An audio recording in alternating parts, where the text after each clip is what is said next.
నేను 100కు 100% నాకున్న అనుభవంతో చెప్తా ఉన్నా. మనం ఏం పెద్ద గొడవలు బట్టి కొట్టేది లేదు, గడపలు బట్టి తవ్వేది లేదు. పార్టీని పెట్టుకొని ఉంటే చాలు, టార్చ్ లైట్లు పెట్టుకొని ఉరికెత్తారు మళ్ళీ మన దగ్గరికి. ఎక్కడికి పోతేరా నాయన అని చెప్పి ఆటోమేటిక్గా జరుగుతుంది. ఇవాళ రేపు ప్రజలు మున్పటి లెక్క గొర్రెల లెక్క లేరు.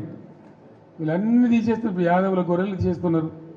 వాళ్ళు డిపాజిట్ కట్టలు డబ్బులు వాపసిస్తున్నారు. చేప పిల్లలు బంద్ పెట్టిండ్రు, ఫీజు రియంబర్స్మెంట్ బంద్ పెట్టిండ్రు.